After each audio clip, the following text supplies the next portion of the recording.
Questions to ask, right? A campaign with the confidence rising. I told WDF don't switch, good times are coming on even deep diving. Fan cams, reactions, watch along, still the pride of London thriving. The Eagles of South, they flying. Keep your eyes on us, we ain't hiding.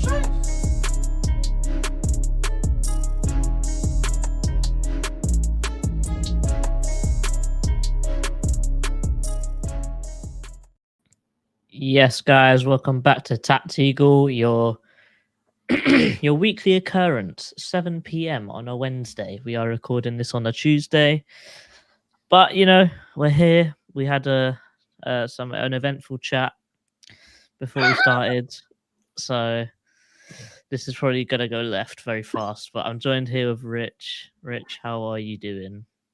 I'm good. If it goes left, it's my fault. Put it this way: this stream this show has the potential to go so far left, it's going to end up in the award show. I can tell. It actually has, it could be a late runner. it could be a winner late on in the season. So, we're here. We're going to do Tactical to tell you about the tactics and how we think we'll play and how we think the opposition will play in our upcoming game at Craven Cottage against Fulham. I think that before we talk about anything game related, we just talk about the players. Obviously, we know who's injured. We think Schlupp's still injured. Nathan Ferguson is a walking injury. You never really know about Chris Richards because who knows? I don't know. I think that's it. Other than those people, I think that's it. They're the main ones that really contribute to the team. I know that Ahamada's carrying a knock from training, but he was on the bench, so I'm sure he's fine now. Yeah. But I think the main one that we need to talk about is Fulham's injuries. So I'll read them out to you. So Andreas Pereira out for the season, which is a big win for us because he is a very good player for them, probably one of their better players this season. Tim Ream, who's probably their captain, their starting centre back. So he scored against us in the reverse fixture as well, didn't he? So he's a good player. Dan James, not a very good player, but someone who always troubles Palace. When he was at Man United, he always scored. The burners is put it this way: he's a left winger, and he would have been against Joe Ward, so the burns would have been crazy. And Kazawa, their new left back, injured for the rest of the season as well. But to be fair, I think Robinson's done a pretty all right job. The PSG Kazawa, as in the one that we went into as well. Mm-hmm. I didn't even realize it was there. So that is an update on their injuries. I think the main one is probably Pereira because he's been incredible for them.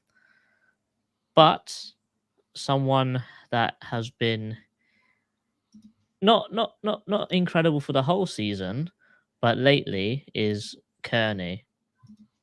Scored twice against... Who was their last game against? Can't actually remember. When he scored against Leicester, I think he scored... Twice against Leicester, yeah. No, he scored twice. Against Leicester. Yeah, he scored twice against Leicester. Did he score? He assisted once in their win against Southampton as well. So I think he assisted. He's been on some very good form lately. However, this is how I believe we will set up. We'll go Johnstone, Mitchell, Gay, Anderson, Ward with Decore, Hughes and Eze in the midfield, with Ayew on the left, Elise on the right, and Odsonne Edouard through the middle. Rich, are you in agree? Yeah. I don't see anything changing, obviously, but minus obviously Zaha being replaced by Ayew, which brings Eddie back up front and such. On the flip side, I wouldn't even be surprised if JP gets a... It's a flip of a coin between those two at the minute. Oh, it is, of course. You see Eddie's head, but I don't know if he looks disinterested or if he just looks leggy. But it's not looking good at the moment for him. Definitely. I just think it's a straight swap. Just put Ayew out on the left. Done well out there when Zaha was injured before, and even when Zaha went off injured in the last game. Done all right there. I think after a little bit of time, we didn't really notice that Zaha wasn't actually on the pitch anymore. So that's not really the end of the world. Yeah. And that's something that I never thought I would say as a Crystal Palace fan. Zaha being injured and not playing isn't the end of the world, because normally it is. But through the great recruitment that Dougie's done, it's not the end of the world anymore. And it's good to see that we've actually made that small transition. What you said about Edward, I think he just needs a bit of confidence, but I don't want to stray too far down that rabbit hole, because we were saying that about Benteke for 3 years and he still scored 3 goals in 3 years. So there's only a certain amount of time that that lack of confidence excuse can get you through, but it won't last forever. Going to Fulham, they set up with Leno in goal, with Robinson, Diop. Boy, I ain't gonna pronounce that, but man like A, special A, because special K is a Napoli one, so special A. Tete, Paulinho, Reed, Kearney, Willian, Wilson, and Vinicius up front. I've chosen to go Vinicius up front because even though Mitrovic is back now, he's been on some good scoring form, and I think that it would be a bit rude to drop him. If it's because obviously, I don't think Fulham can get Europe now. So, and they can't finish. Well, we can't finish 10th anyway. So it doesn't really. Yeah, I don't think it'll be a massive impact. Maybe they might just ease Mitrovic back. There's 2 games to go. So I have to wait and see. Mm-hmm. And I think that something that I noticed, which I think is very, I don't know whether it's cool or it's strange or what, but if you guys haven't noticed, that we both have the exact same formation, 4-3-3 with 1-6, 1-8, and 1-10. The only difference is that their 10 is left-footed in Kearney, and our 10 is right-footed in Eze. So both of those guys are going to be occupying the exact same space. So we're going to see a really good one-on-one with Eze and Kearney in this game, and I'm really excited to see it. Yeah, I think with the injury to Pereira, I think they've started deploying a 4-2-3-1 as well at times. Mm-hmm. So they've lost a very pivotal attacking threat. Yeah. So I believe because Reed and Hughes are extremely similar. Decore and Paulinho are also extremely similar. Yeah, this is it. Paulinho is such a good player. Mm-hmm. The only difference is, if you guys can see, that I've got Ayew and Elise as more wingers and Wilson and Willian as more inside forwards, because these guys love to drive inside and the fullback will overlap. However, our fullbacks do not overlap, so our wingers have to be the wide players and our midfielders and our forwards have to fill in the space in between. So, do you want to go through defense or attack first, mate? Let's do attack. Okay. Do you want me to take the lead on this one?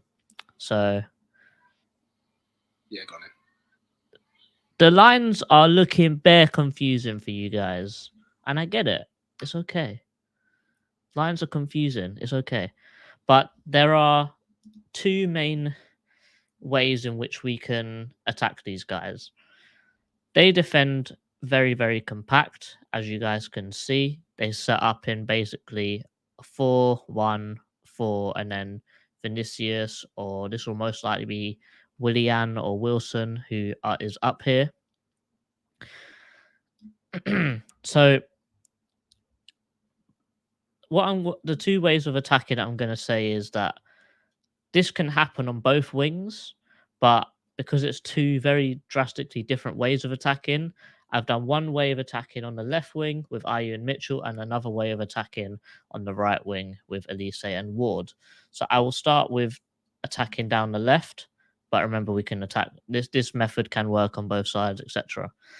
So we are very good on the ball these days, which is something that I wouldn't ever say as a Palace fan. Another thing, that's 2 in this video already.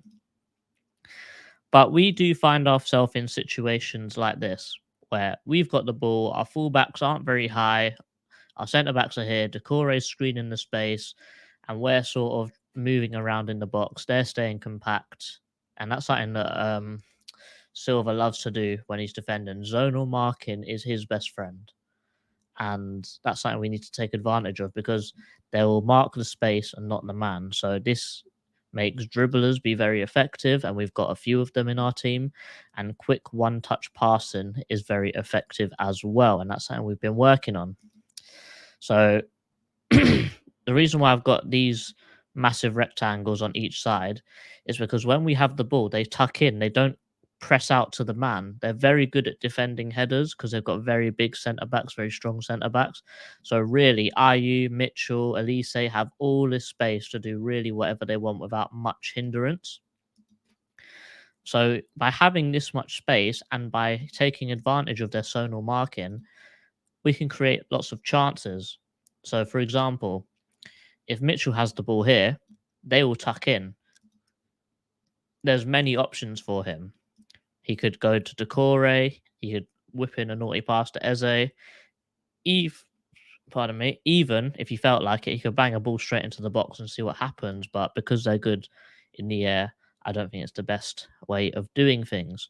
However, I think the best way of doing things is maximizing this one-touch passing and the dribbling. So if Mitchell and Ayew have space out here, the ball goes to Ayew.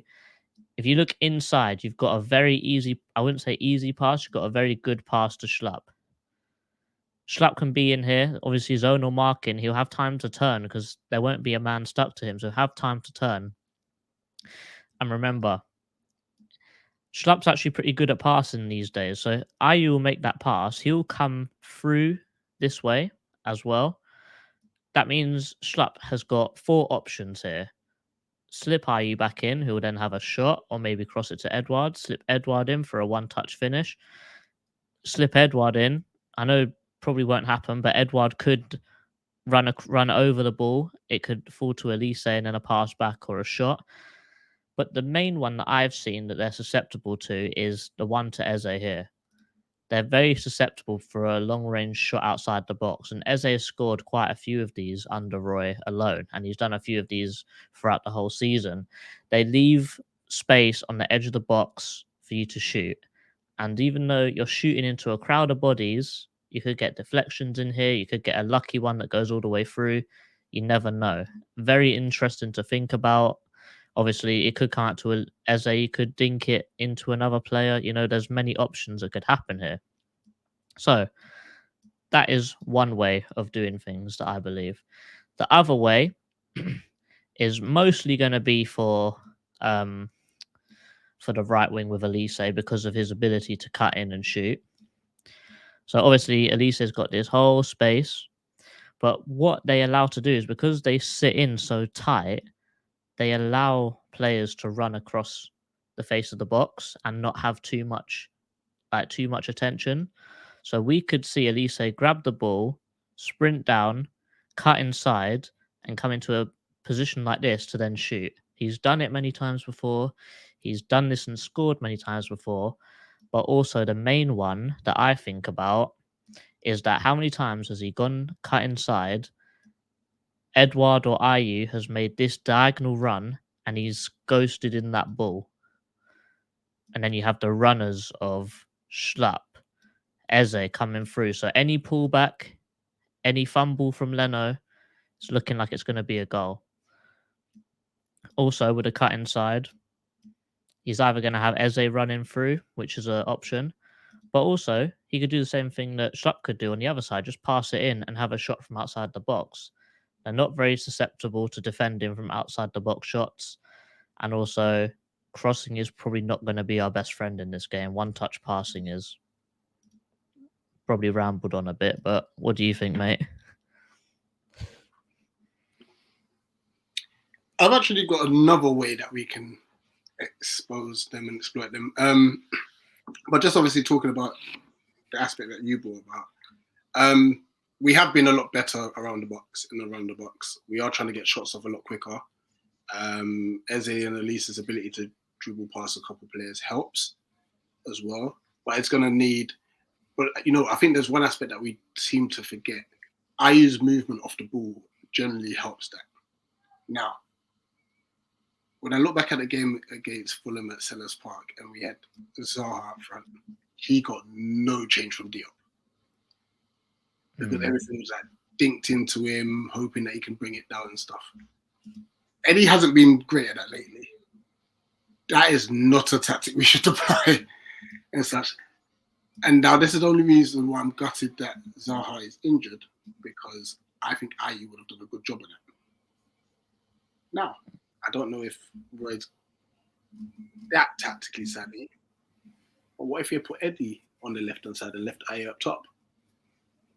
Because I think Ayew will just give Diop and Special A more problems, I think, personally, than Edward will up top. But let me show you on my end. So welcome, Rich Cam. Sorry, the ring light's always a killer. There's something else I'd call it, but I wouldn't. But I'm not going to say that on stream.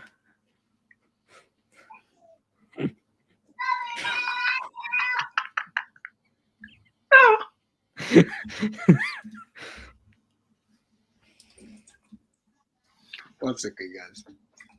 I can't let him do that. There you go. All right, the ring light is gone. All right, let's do it. It's gone. All right, so bear with me because it's the first time I'm using this harness. Yeah, don't say anything, please, JC. Right, so I put Fulham as the yellow. All right, so they're set up as yellow, and we're obviously red. Now, what I've noticed with Fulham is defensively. Now, you talked about them being compact, but in the transition, their fullbacks are very bad. Mm-hmm. They will watch a lot. So here's another area I feel we can exploit. And I'm going to use Tete as an example, number 2. So let's just assume we've moved our players up. All right. This is an area where we can exploit on either side. If Tete does have to come and engage with, this will obviously be Ayew and such. The one thing he's bad at, like I said, is ball watching, is any runs in behind. Now, this is where, and Schlupp tends to do this pretty well and such, but obviously he's out. We don't know when his return date is just yet. That ball in between fullback and centre back is going to be key. As JC mentioned earlier, I don't think there's any point of us crossing the ball into the box.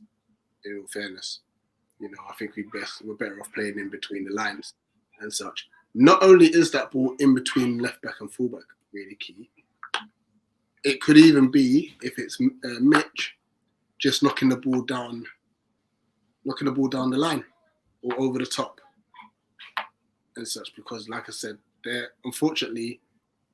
not good with the ball put in behind it and such. And then we can still get those runners in, as JC was alluding to, because we're getting the ball pretty much by the byline and such. So there's 2 other areas, I think.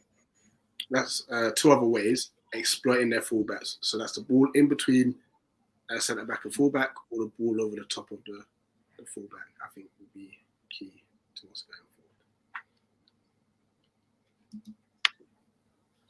forward. Cool.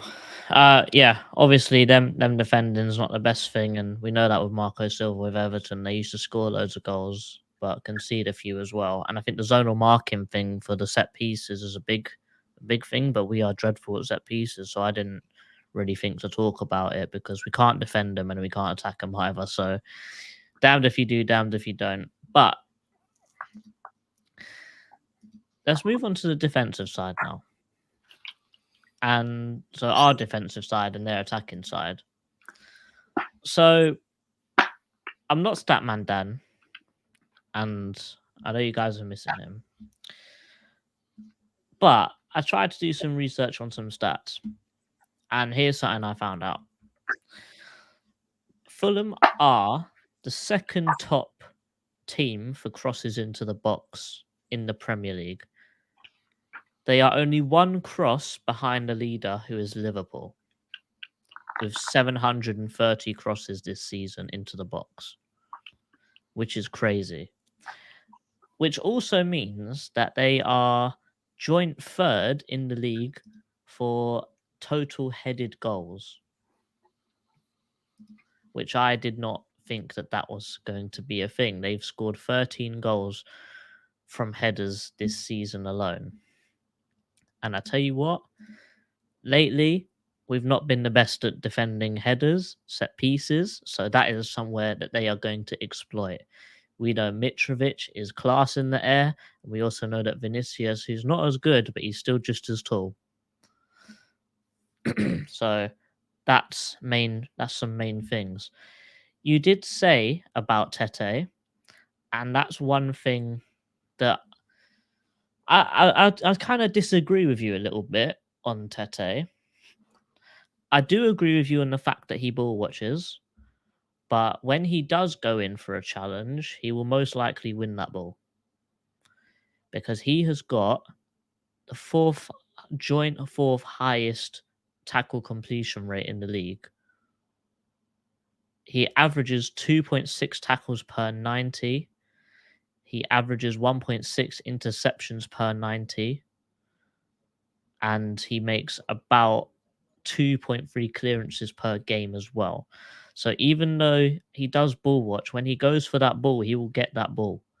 And that's a very important thing to have as a fullback. Also, for him to have 5 assists this season and to have 67% accuracy when passing in the opposition half shows that he's very attack minded as well, and something that we need to be worried about. Purely because he does like to dribble with the ball as a fullback, he does draw fouls, and he'll be a danger to to our team. Obviously, with me saying that they're good at heading, Mitrovic has got 5 goals which are headed on himself only this season, and I'm pretty sure that they've got their centre backs don't do that to pick up set piece goals as well. So that's something that we really need to be pretty afraid of because we are dreadful at conceding corners and they are very good at set pieces, which is something that Marco Silva does like to drill into his teams. Let's look at it this way. As I said earlier, the wingers do like to come inside and the fullbacks like to overlap. Reed is a very similar player to Hughes, where he won't be standing in the box, but he will be sort of screening this line. Paulinho will sort of do the same thing, but have a bit more drop off to him. However, Tete will run to the byline. However, him and Wilson can interchange. If Wilson's got the ball out here, Tete will make that run inside, and then Reed will come and support. So they've got a very free-flowing attacking philosophy, which is something that is going to be very hard for us to pick up. When they are attacking, they all make very different runs. So even though you see Vinicius here, Kearney here, Willian here, it literally could be any way round. When they go forwards, and that's their main form of attack, very similar to Bournemouth, breakaway. When they break, everyone goes in different directions, which is something that we don't do enough. Confuses the defenders. Anyone can be in any scenario and they can score goals from it just for confusing the opposition and being somewhere where they don't believe that they should be, really. So clearly they've got lots of attacking threat. Obviously, big triangles: Vinicius, Wilson, Kearney, Vinicius, Willian, Kearney, like even outside the box with the screening, even out to the wings, you've still got triangles there. But I think the main one is very similar to how I said that we can attack them. The outside of the box, we also love to sit in very deep, to tuck in very tight. We will step out, but only certain people will step out. Like Elise will let him run. Well, would let him run through. If it's out here, Elise will make the tackle. However, if it's in here, Elise will not go to make that tackle. The only people that will step out is Decore and Schlapp. So if he gets to this position, they'll step out. But by the time Willian gets here, it's already too late. He's popping off a shot. And from this scenario, he will score most of the time. But when they break away, so it's just going to be a very small example of how one of their breakaways would go. Willian would run with the ball. You see Vinicius, he's the striker. He'll go diagonal. Wilson, he'll go diagonal. And then Kearney will sort of drop in short. So he's always got 3 options. And everyone's constantly changing. Everyone's moving. And it's very hard to keep track of. So I'm not looking forward to this game as much because of that. Because they are very skillful in what they do and how they attack. And also, it is one of the ones where both of us aren't really fighting for very much.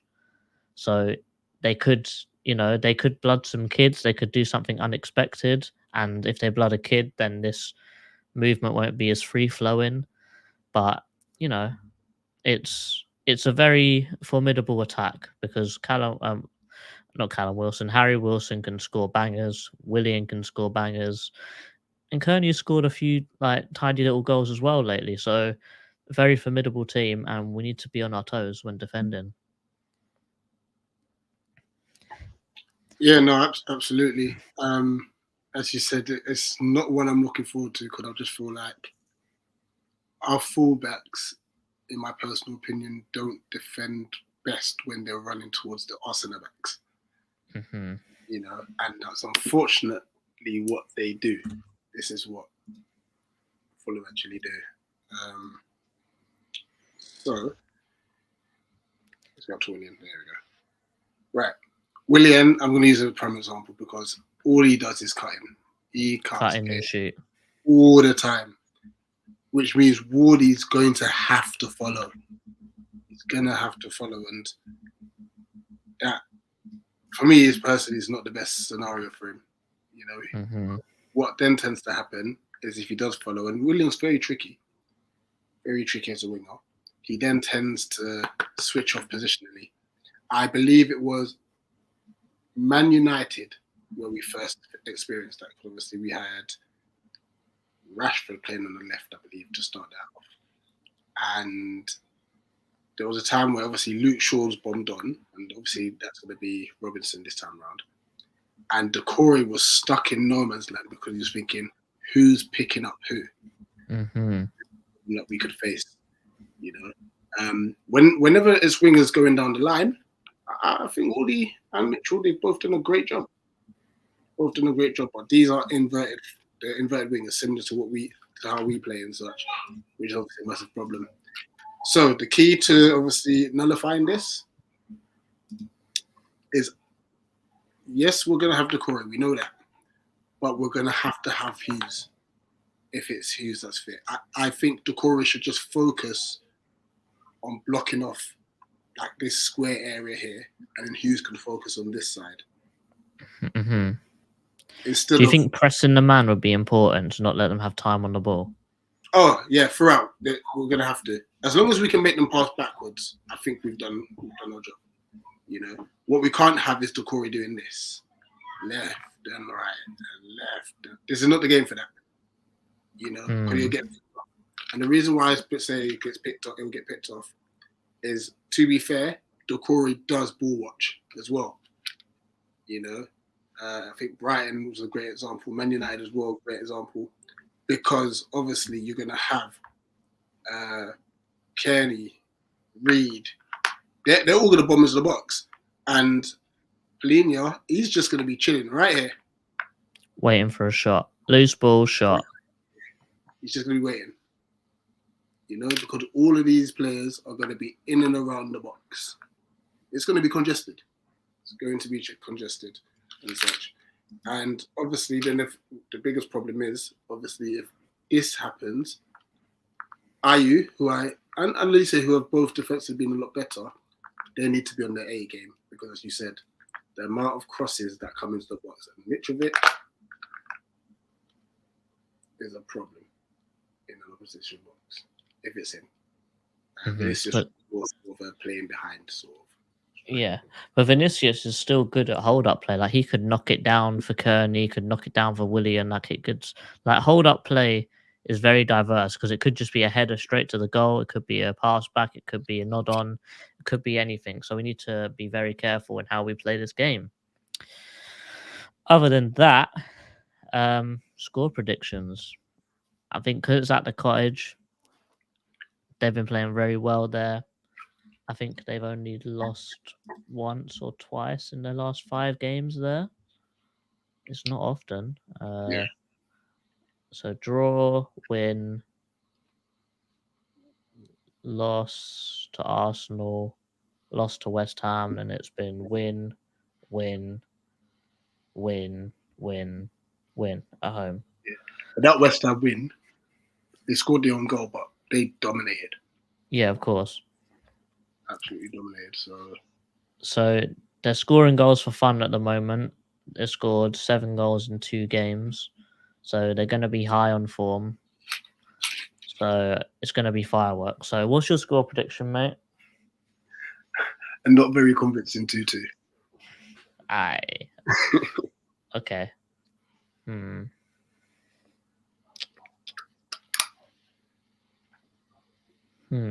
going to go 1-0 Palace, actually. I think that we've got a little bit more quality in every single part of the pitch, apart from fullback and striker now, because of Edouard. I say, yeah, a nice little 1-0 Palace. Eze again. Oh, yeah. Because to be fair, Leno's he's prone to a little parry. Oh, he's...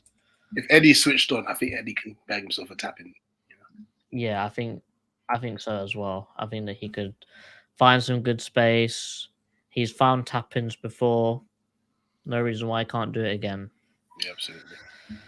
But guys, thank you very much for watching. This is Tactical versus Fulham. Hope you guys enjoyed. Like, share, subscribe. Remember to turn on that notification bell. It'll give you a heads up 30 minutes before we go live, and also when we go live and when a video has gone live as well. So from me and Rich, this is Tactical. Thank you very much for watching, and up the Palace. Eagles!